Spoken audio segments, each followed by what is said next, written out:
The following episode of The Breakdown includes discussions on sensitive topics such as substance abuse and suicide. Listener discretion is advised.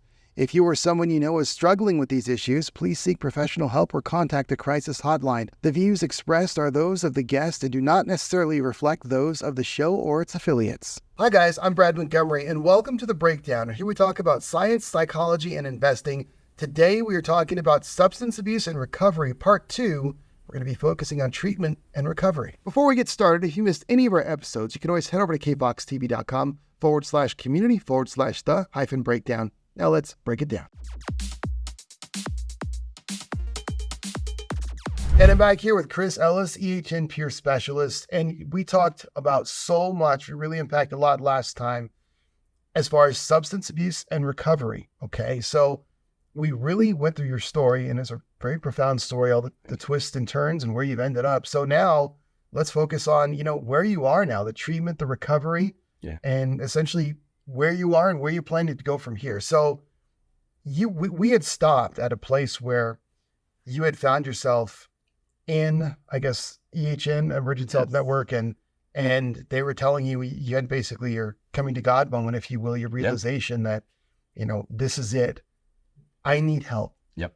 So let's pick up from there. Cool. In that situation, and how did it progress from there? You got it, brother. And it's good to be here again. Thank you for letting me come back to kind of finish it. It's a short version of the story. Obviously, the story is years and years long, but I really appreciate it. Thank you, man. So yes, I did end up in the extended observation unit. That's what it's called at Emergency Health Network. And they have this unit for people that are in crisis. So there are, the police officers around the city. They have therapists that go with them. It's part of a CIT team. It's called Crisis Intervention Team. And I was taken by those lovely people to that extended observation unit because I was in a very bad place. I don't recall what I mentioned last time, but I think we talked a little bit about what got me there, right? Yeah. Okay. So in that setting, that was my kind of, the proverbial bottom that I had to hit. And I hope people don't need to hit bottom, but I think some of us just do. And I know that I did. In there, speaking with therapists and all these things, and I didn't really know where I was. And the moment that I had that really, I think I mentioned this last time, but I'll say it again if that's okay, it was this therapist that I was speaking to. It was a gentleman. I don't even remember his name. If I ran into him in the street, I wouldn't even know it was him. Just blank memory of it. But he was very direct with me, and he did ask permission to be direct with me. So I do appreciate that. And it was just, I'll do a quick version of it. And it was like, well, hey, you like El Paso? When did you get here? Just kind of talking to me. Yeah. And I was like, well, I don't really like El Paso. It's too hot. Like we're talking about it really, right? Right. But just living in El Paso. And I was like, well, no, I'm really here for my kids, essentially. And that's when he asked permission to be very direct with me. And I was like, sure, And he goes, well, you know where you are, right? And I was like, well, what do you mean? He's like, do you know what building you're in? And I was like, well, yeah, kind of. And he explained to me where I was. I mean, I knew that's what I had gone through. But he just asked me very frankly, well, how good of a dad are you being from within, in this building? And he wasn't trying to be mean. He was just trying to hey, man, there's this perspective I don't quite think that you're seeing. Right. If you're here for your kids, that's where you really are. Bro, you're in here. You can't even leave this building. Right. There is a judge that signed a paper that says you're here for 48 hours. And I was. And looking back, I'm really grateful for that experience. It's deep and sad and all kinds of, but that was the proverbial bottom. That was it, of just jaw hitting the floor going, wait, I'm allowed to prioritize myself. Right. I'm allowed to do what I need to do. It's no, but it's for my kids. But it's if my cup's not full, how am I going to pour for them? Totally. And that's when I learned it. We've all heard it. We all say it. We all stretch ourselves too thin. But that was a moment where it's wait, I can self-care first. Right. It's the airplane thing. It's put your mask on first and then help somebody else. Right. So I had never thought of that. I never considered leaving El Paso. It just was not an option. But when you're in one of those places, they do want you to have a bit of a plan when you're going to leave. So I had, spoken to, I didn't actually speak to my brothers until I got out, but the plan was to go hang out with my brothers in the Pacific Northwest for a while. I have 3 brothers. They all live up there. I stayed there for about a month, came back to settle some El Paso business. And then ultimately, I just knew I had to leave El Paso for as much time as I needed. Well, and I think too, in the leaving, and I want you to pick up too, for, after you had come back, but you get away from some of those influences. Oh yeah. Yes. Okay? Yeah. And that can be a kind of a trigger, I guess, for absolutely. I would draw you back. My bad. I'm sorry. Yeah. El Paso was a trigger for me. There were many other things I haven't spoken about that just aren't relevant to the purpose of the story. Obviously, I had friends and colleagues and things, and we would hang out and we would party, and I had to stop. That was, I don't think I mentioned it today, but when I was taken to that unit, that was the last drop of alcohol I've ever had. Oh, wow. Like that was just like, whoa, I'm done. I'm done. If I continue, I probably won't be here very long. And if I change stuff, I can be the dad that I want to be. Exactly. Like, I can do that. So you went to Pacific Northwest. Yep. For about a month. Yes, I stayed with my brother Andrew, right? Yeah. For about a month, came back, wasn't quite sure what I was going to do because it was still a very novel concept to me of like, I'm allowed to take care of myself. And the amount of help that I needed was astronomical. Wow. At the time, I didn't even know that help existed or that it was that much that I actually needed. I didn't know how to ask for it.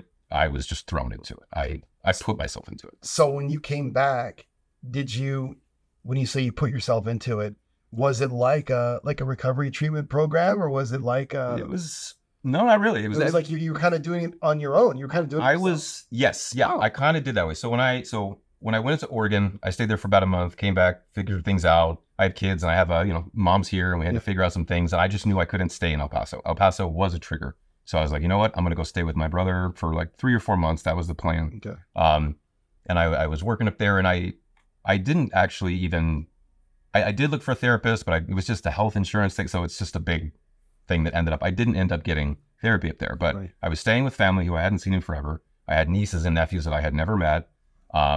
They don't use drugs. They don't smoke. They don't drink. They don't do anything like that. So I wasn't going to be around it. Right. I got a job working at Sony PlayStation, which was awesome. I'm a geeky gamer. So that was so fun.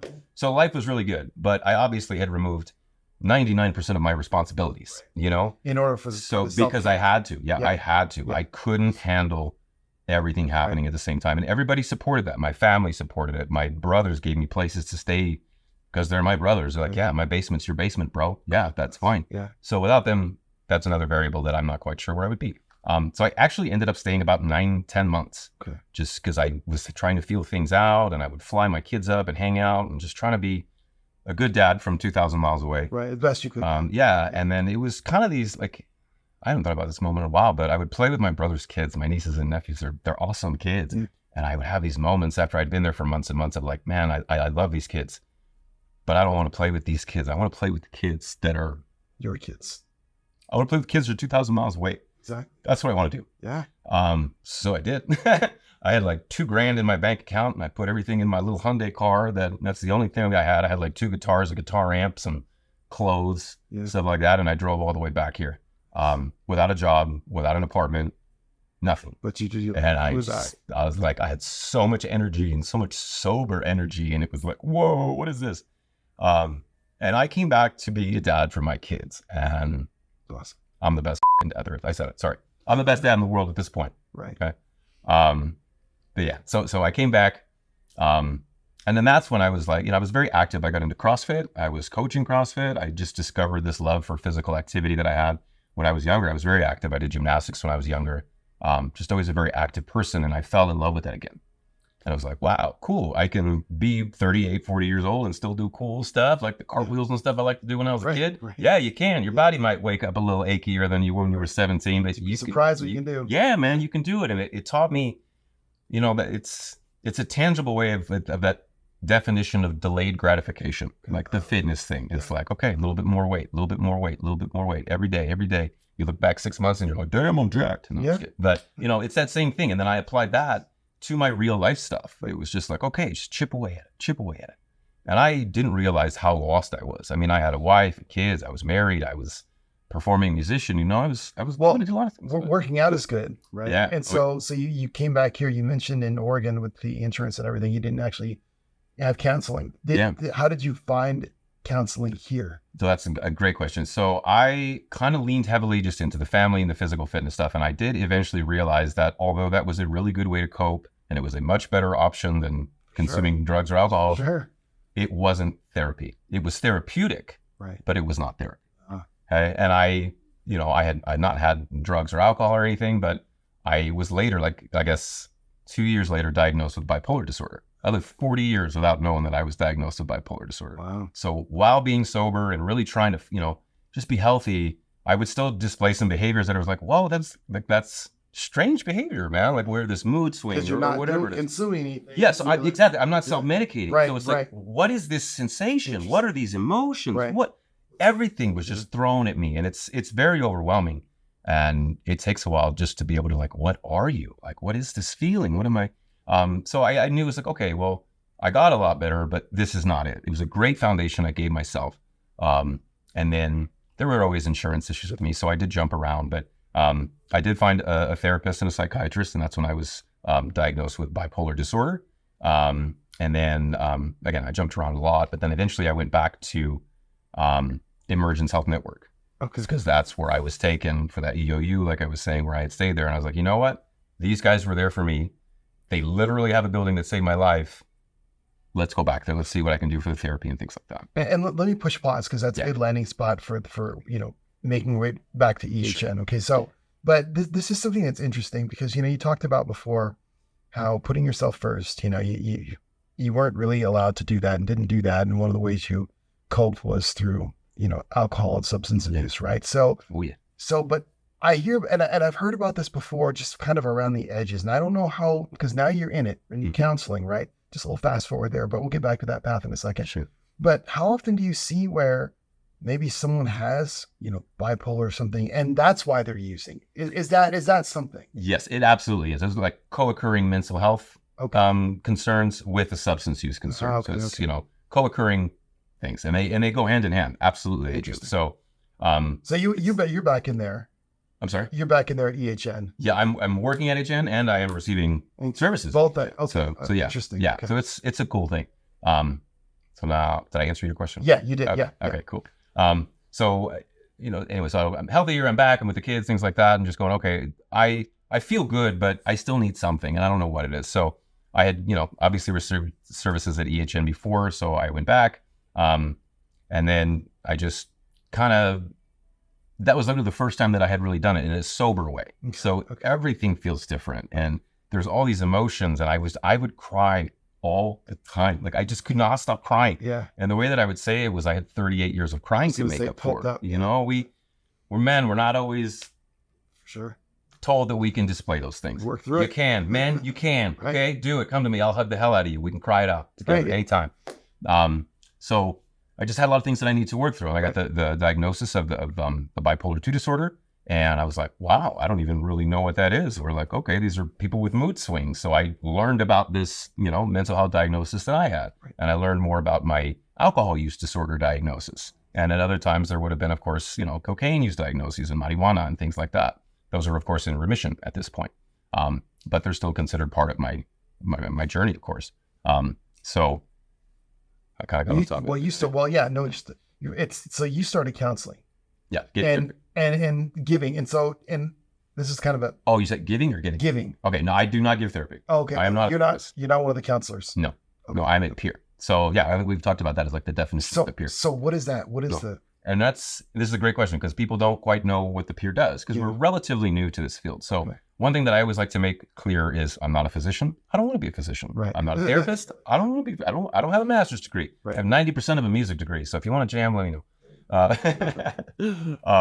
And then, I'm sorry. But the peer. Yeah. So a peer is just part of that team. There's doctors, there's therapists, there's administrative people, all kinds of beautiful people. So I'm just part of the team. Okay. But a peer is someone that will voluntarily disclose that they either have a mental health journey or a substance use journey or both.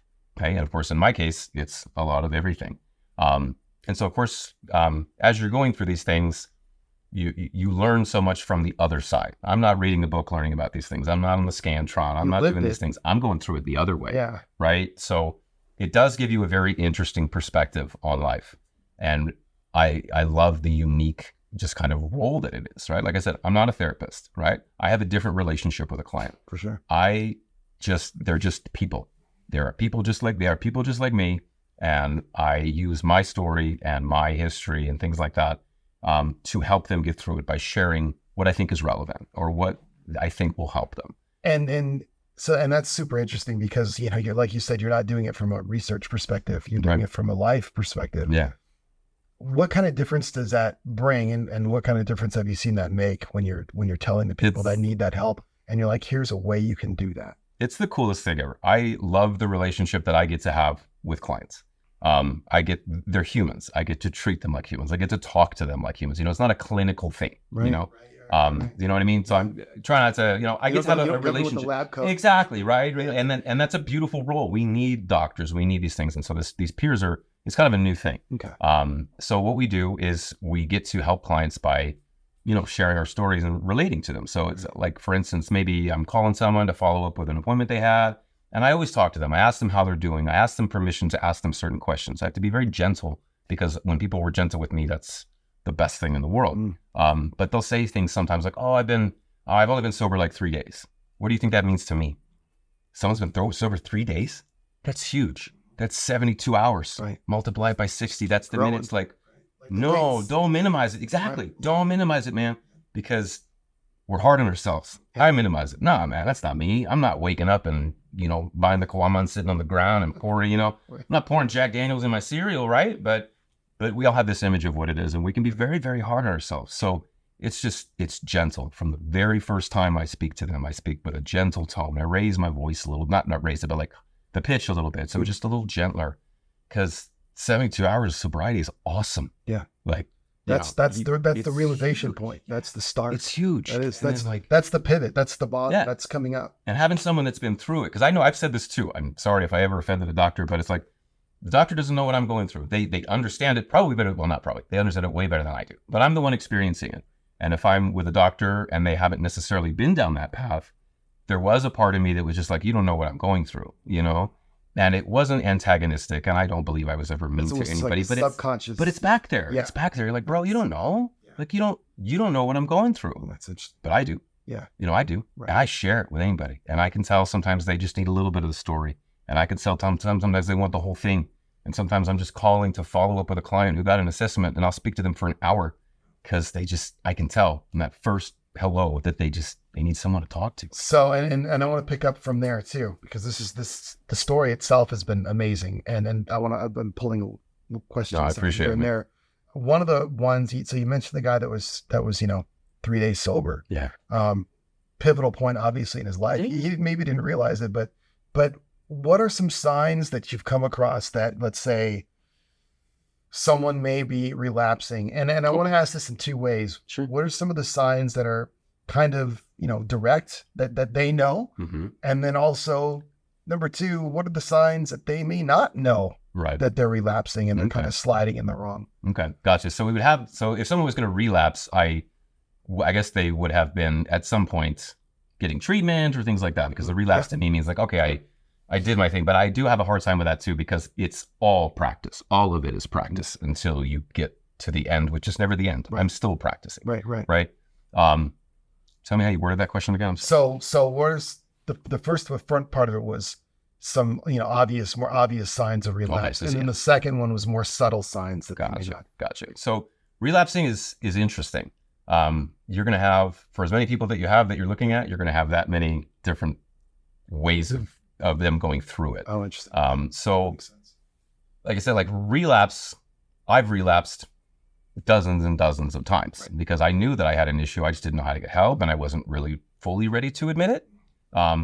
But it's like, you have to practice. It's like, okay, I'll stop for 3 days. Well, hey, I got 3 days. If I can do 3 days, I can do as many I want, and then I might go back. But so if you are close to someone and you know that they may have had a history of these types of things, and you're maybe, noticing some signs that like, hey, maybe something is slipping. So what you would notice is they would withdraw socially, probably. If this is someone that you hang out with a lot or text a lot or whatever, you may notice a reduction in those types of things. You may notice that the consumption of alcohol or other things has gone up. Like if you do go out and you go to bars and you're mostly responsible or whatever, like that's cool. But maybe this person is consuming more. They may be engaging in some reckless behaviors. Like maybe they're driving after they have some more, and that's a big deal. So you can really just kind of see what's going on with them. I personally was incredibly good at hiding it. I was embarrassed by it. I was a performing musician getting free alcohol to perform. And what would I do? I'd have 1 beer on set 1 and 1 beer on set 2 and take the rest home. So sometimes it's not always obvious. But social withdrawal for sure.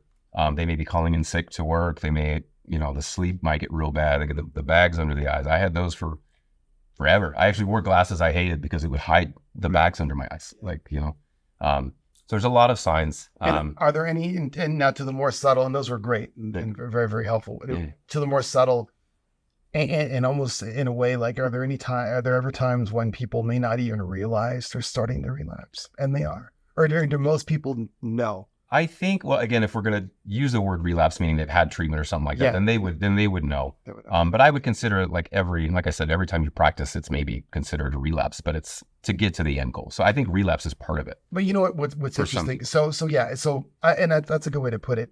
And actually, kind of what I was going to say is, I think when you think about relapse, it's called being human. Yeah. I mean, because here's the deal. Like, I struggle. I mean, everybody has their own, and not to maximize or minimize anything, but it's like, I've needed to go to bed earlier, and not, just sit up on YouTube all night long. But we do it. We do. And then you get screwed the next day. And then it's like, doggone it, why didn't they do that? Right. We're messy little creatures. We are. We think that we know all kinds. We're pretty cool, but we don't know. But a lot around of the stuff. edges, we're rough, man. Yeah. Very, very rough. It's like, so I think everybody, everybody struggles with so many different things. So I finally got to the habit where I'm like, okay, I don't want my tablet before I go to bed because, for one, it makes it harder for me to sleep. And number two, if I start watching something cool, well, then I'm like, wow, look at all these tornadoes and slow motion lightning strikes and everything. Amazing. And I'm like, and then the time is all of a sudden it's 2:45. And I'm like, so yeah, it's, I think like you said, it's just a being human thing. We struggle with that. So it's just pick your struggle. Yeah, it's part of it. And then, these are habits of ours. Right. Habits don't change overnight, so it's like, maybe I did, stop drinking for a week, or my thing was like 30 days. I would stop for 30 days and be like, well, if I can stop drinking for a month, I can stop drinking forever. But day 31, we're going back because we've got control of the situation, don't we, Christopher? Right. No, Christopher, we do not have control. But an important thing, I've heard some actual counselors say this too, and it was funny, you had said it earlier. We're too hard on ourselves. Oh yeah, everybody is. Yeah, everybody is. And it's almost like it's like a good bad thing, right? Sure. The good part of it is who else is going to be hard on you, right? But the bad thing is like it's almost like we don't give ourselves enough leeway. Oh, it's so much negative self-talk. And when I was in the middle of it, I knew I had an issue. I wasn't going to admit it. Right. I liked drinking. It's exactly. Biology and chemistry. It's a thing. It had control over me. And it's legal.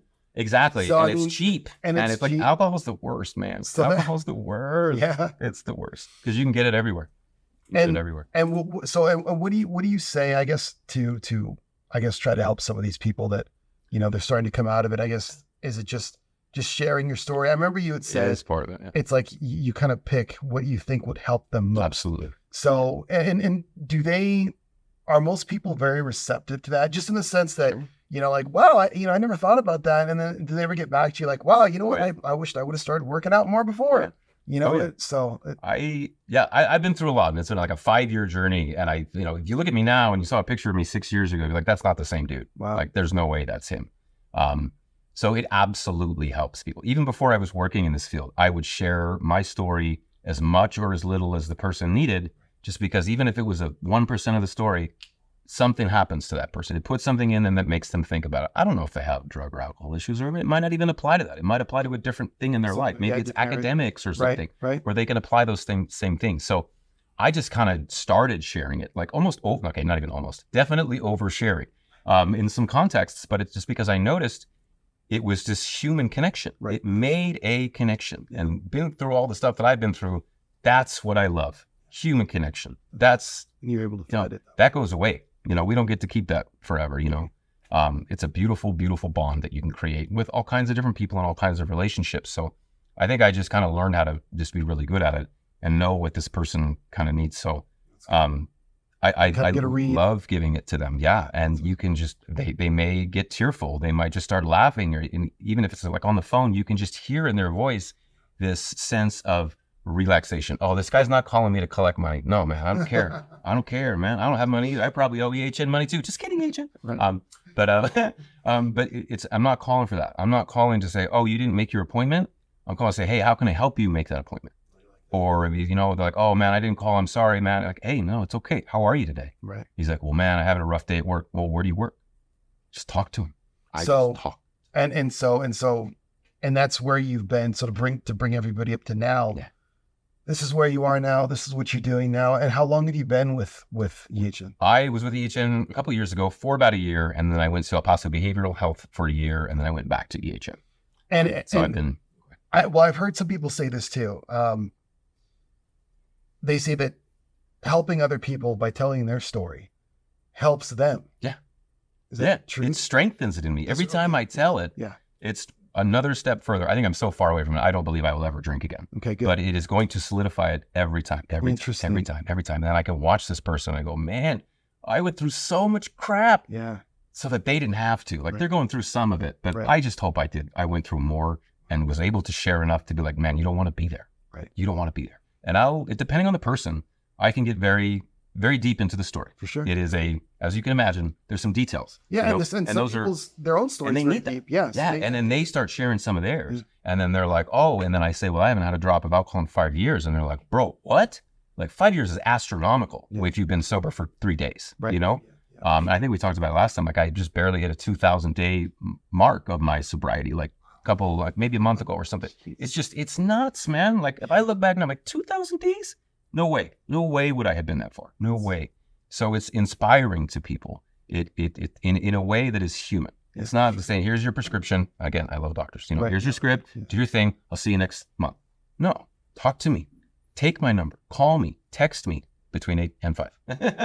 And where can people go to get in touch with you and get in touch with people that can also give them help if they are, kind of going through some of this stuff, whether they realize it, don't realize it. Maybe it's time that they want to go look at it. And that's a really good point because I had to get to the point where it was just awful for me to get help. And I don't want people to do that. Right. There's help out there. There are beautiful, sweet, kind people that make livings helping people that are struggling with these things. Like you said, it's human. Yeah. Everybody struggles with this stuff. Yeah. Everybody does.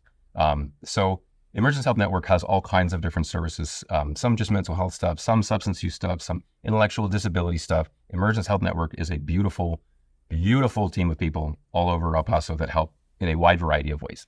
We're going to put their website on their phone number up as well. And we'll do that. Yeah. So that's, so it's the www.emergencehealthnetwork.org. And then the centralized scheduling number is going to be 915-242-0555. That number is the main number for any kind of appointment that you might need. And like you were saying, maybe we're just going to start the conversation. Right. Maybe you don't even know what you want. Like, I don't know. I heard therapy's kind of cool. My girlfriend's mad at me all the time. Right. Maybe I should, take some personal responsibility. Right. Being silly, but that's an okay thing to do. Call them. Like, go talk to a therapist. You have no idea. Go meet them. Go talk to them. And that, again, that number is for anything. So, and again, I work specifically in what's called the OSAR department, which stands for Outreach, Screening, Assessment, and Referral. So what we do is we screen individuals that have concerns about their usage. It could be drugs, alcohol, things like that. And it can be people as young as 13 all the way through adulthood. And it doesn't need to be a Texas resident. And what we do is we screen them for free. It can be someone with just a concern about something. It could be a nicotine thing. It could be a history of things. I could go through this program because of my history of it. And you could also have current usage that might be, not giving you the greatest life for yourself right now. But yeah, exactly. It affects people that you love. It affects everybody. It trickles down to everybody. We're all human, man. It affects all kinds of people. So that's what we do in the department that I work in, which is really, really cool because it's substance use. I get to work in the field that I have learned quite a bit about through the School of Life. That's right. So we have chemical dependency counselors that will do those assessments, figure out what these individuals need. And one thing that I think is super, super important, especially with people struggling with these things, is that sense of their autonomy. They might go to this assessment and they might tell you that they have all of these things that they're doing and using. And they might go, I don't want help. And you go, okay, that's fine. You're not ready. Right. That's cool. But you know what you can do is you can give them the phone number and you can share a little of that story or something just because they're just not there yet. Plant the seed. Exactly. Plant the seed. Exactly right. So that's what we do. And I get to speak to every one of our clients that gets screened. I follow up with them, make sure they got those appointments because we refer for treatment based on what they need. So it could be through us. It could be with other entities in the city. And I follow up with every single one. I talk to every single one and I get to help people, man. It's amazing. I save lives, man. It's such a cool thing to be able to do. That is, it's cool and it's important too. So, yeah. Well, awesome. And keep doing what you do. And Chris Ellis, EHN Peer Specialist. Thank you for sharing the second half of your story, and obviously wish you the best. And of course, thank you. The number is up there for you to reach out if you think you might want someone to just talk to. You can talk to me anytime too. We just talk all about it. No, I appreciate so much, man. I love sharing the story. I love being here because this shares it exponentially more than I can by myself. So I truly, truly appreciate it, man. Awesome. Whenever you want me back, man, I'm down anytime. All right. Much appreciated. Thank you, brother. All right. If you enjoyed this conversation, make sure to comment, subscribe, and share it with your friends. You can check out our past archive of episodes on kfoxtv.com or listen on Spotify and Apple Podcasts. Thank you so much for breaking it down with me, and we'll see you next time here on The Breakdown.